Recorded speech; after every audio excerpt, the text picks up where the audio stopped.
Olá, tudo bem? Eu sou a Daniela Debonis e você está no canal Grisalhas Assumidas em Transição. Já contei para vocês que eu estou participando de um desafio, um vídeo por dia aqui no YouTube, né? Então, o que eu fiz? Eu pedi sugestões de temas lá no Grisalhas Assumidas em Transição, que é a nossa comunidade no Facebook. E hoje eu vou usar uma sugestão que eu recebi lá e eu vou preservar o nome da pessoa por uma questão de privacidade, né? Mas a sugestão dela foi: grisalhas são mais do que mulheres que aceitaram a realidade do tempo. No que mais elas se superaram? Bom, esses vídeos eles não têm roteiros e aí eu vou compartilhar a minha experiência e eu acho que vai ter muita mulher que vai se identificar com ela.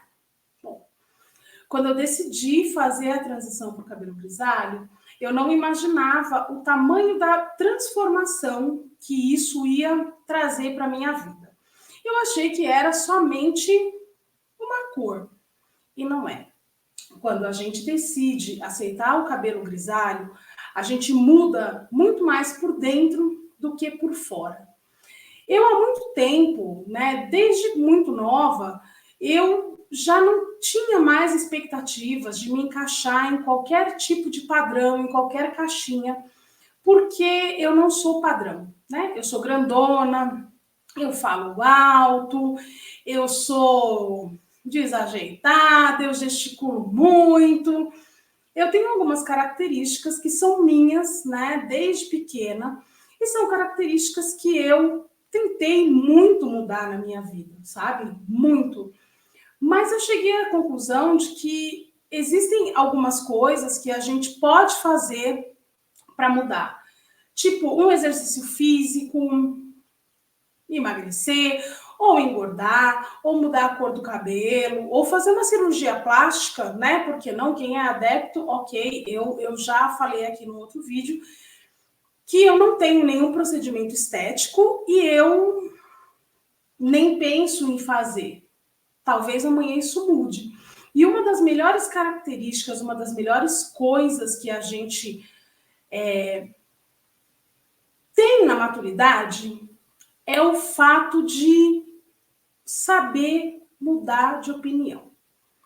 Eu acho que quando a gente passa por uma transformação que você rompe barreiras grandes com convenções sociais, como foi o cabelo grisalho para mim, talvez hoje essa barreira nem seja tão grande mais, acredito que ainda é, mas talvez nem seja tão grande mais, porque isso entrou meio que na moda, embora entrar na moda é falar que tá no padrão, né? Porque são as grisalhas que estão na moda, são as grisalhas altas, magras, brancas, pinta de modelo, só que com cabelo grisalho. Sem nenhuma marca, com cara de menina. Essas são as grisalhas que estão na moda, porque todas as outras não estão representadas, inclusive eu, que sou fora do padrão. Então, quando eu fiz a transição, foi muito antes de toda essa conversa, foi antes da pandemia. Eu fiz a transição em 2016, quando a gente não falava sobre ter cabelo grisalho. E isso, para mim, foi um rompimento muito grande, com poucas coisas que eu ainda tinha,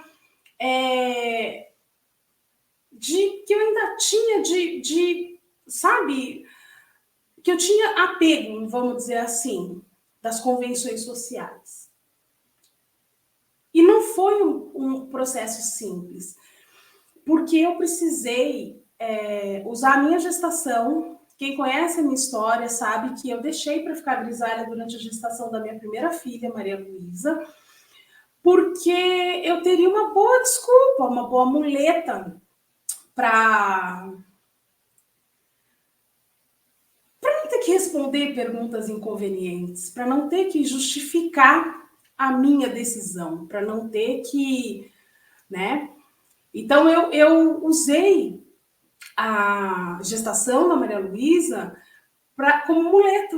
E isso é bem verdade. E para mim nem assim foi fácil, sabe? Eu precisei criar um grupo lá no Facebook para compartilhar as experiências com outras mulheres, porque eu acho que se eu estivesse sozinha nessa jornada, e eu digo acho porque eu não estava sozinha, né? Mas eu acho que se eu estivesse sozinha nessa jornada, eu não teria conseguido, eu não teria chegado onde eu cheguei.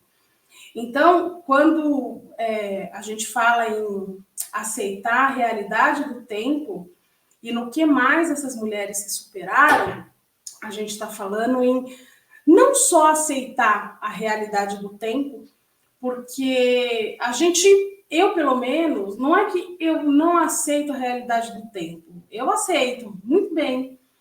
Não aceitei por muito tempo. Eu chorava por causa do meu cabelo grisalho. Eu sempre quis esconder o meu cabelo grisalho. Eu sempre me coloquei em um lugar de ser menos bonita, de ser menos interessante. Interessante como pessoa, não como mulher. Interessante como pessoa, porque eu tinha muito cabelo branco desde muito nova. Então eu já me sentia velha. Era assim que eu me sentia. E é muito legal falar sobre isso, porque eu, olhando para trás agora, com esse tema que foi trazido, e sem roteiro, eu estou aqui só falando as coisas que vêm na minha cabeça, como se a gente estivesse realmente batendo um papo, eu penso que é muito libertador quando eu olho para trás e eu vejo quantas coisas eu superei e eu deixei de me preocupar, sabe? Eu queria sempre estar adequada, eu queria sempre esconder a forma como eu sou para poder caber em caixinhas que os outros montavam. E eu vou compartilhar uma experiência que foi um pouco maior, né, do que a transição, mas ela aconteceu durante a transição. A minha filha, quando nasceu, quem também conhece minha história sabe que minha filha ficou 5 meses na UTI, que eu vim para casa com home care. Foi uma luta muito grande durante 5 anos. A Malu faleceu em 2022, ela nasceu em 17. E foi uma luta muito grande desde o primeiro dia de vida, né? E olhando para trás na gestação, quando a minha grande preocupação era os meus 3 dedos de raiz grisalha, quando Maria Luísa nasceu, isso ficou tão para trás, ficou tão imperceptível na minha jornada, né, com uma filha precisando de tantos cuidados como a Maria Luísa precisou, que simplesmente cabelo, a cor do cabelo, o corpo, sabe, qualquer coisa assim, se tornou muito pequeno perto da grandeza e da maravilha da vida. Eu vi coisas em 5 meses de hospital e depois em 5 anos ainda, né, que eu tive que voltar para o hospital e que minha realidade mudou completamente, que eu vivi uma história que eu nunca imaginei ter vivido, né? Quem é cuidador, cuidadora, vai entender o que eu estou falando, que quando eu olhava aquelas crianças no hospital lutando pela vida, com síndromes, com problemas cardíacos seríssimos, com más formações, com, sabe? Todo o resto é tão pequeno, é tão... compartilhando a minha experiência, sabe? Todo o resto é tão pequeno que assim, você olhar e pensar, ai, nossa, eu tô 10 quilos acima do peso. Fica tão pequeno quando você olha. Minha filha não conseguia respirar, né? Minha filha respirava por aparelhos. Então, é tão pequeno tá 10 quilos acima do peso, perto de alguém que não consegue respirar. Então, quando eu olho essa trajetória, eu penso que a gente dá importância para coisas tão pequenas, quando, na verdade, a gente conseguir ter cabelo branco é um milagre, né? Chegar na maturidade é um milagre. Acordar todos os dias é um milagre, né? Desculpem. Deixa eu voltar. Então, a minha experiência de superação foi que em um dado momento da vida, eu entendi que algumas coisas, elas são muito pequenas para a gente dar importância, sabe? Que quem gosta de você porque você aparenta ser jovem, ou porque você aparenta estar no padrão, ou porque você aparenta ser magra, ou porque você aparenta não gosta de você. Entende? A gente, quando decide que a gente vai viver em função da gente mesmo, que a gente decide que a gente vai viver em prol de ser feliz e evoluir, quando a gente para de se comparar com outras pessoas, quando a gente para de usar a régua do vizinho, né? Porque sempre vai ter a mais bonita, a mais inteligente, a mais elegante, a que tem o cabelo mais bonito. E talvez a gente nunca seja a mais, a mais. Ficar correndo atrás de se encaixar em padrões pré-estabelecidos, sacrificar a sua saúde, né? Perder tempo com coisas que são tão pequenas, na minha visão, e é óbvio que cada um tem a sua vivência, né? E é óbvio que com essa vivência a nossa régua vai subindo ou vai descendo e a gente vai enxergando coisas que outras pessoas não conseguem enxergar. Então, eu precisei, né, do dia para a noite, virei mãe de UTI, depois eu tinha uma UTI dentro da minha casa, depois eu precisei virar médica, enfermeira, técnica, fisioterapeuta, fonoaudióloga, terapeuta ocupacional. Eu virei CEO de uma empresa gigante que tinha dentro da minha casa, sem nunca ter comandado uma equipe. E essa foi a minha superação. A minha superação foi entender que foi perceber que um casamento não é um conto de fadas. Um casamento, ele é uma estrutura que depende, além do amor, muita cumplicidade, muita parceria, muito companheirismo, muito respeito, muito acolhimento. Não é só, né, alegria e diversão, embora também tenha alegria e diversão. Então eu, Daniela, me superei em muitas outras coisas. Eu percebi que com a maturidade veio para mim, e com toda a situação que eu passei com a minha filha Maria Luísa, eu percebi que existem coisas muito pequenas que roubam a nossa energia. Eu percebi que tanto faz a opinião das pessoas a meu respeito. Se me acham bonita, se me acham feia, se eu sou legal, se eu sou agradável ou se eu sou exportável. Isso é só a opinião da pessoa, né? Eu superei a necessidade realmente de estar enquadrada para alguém.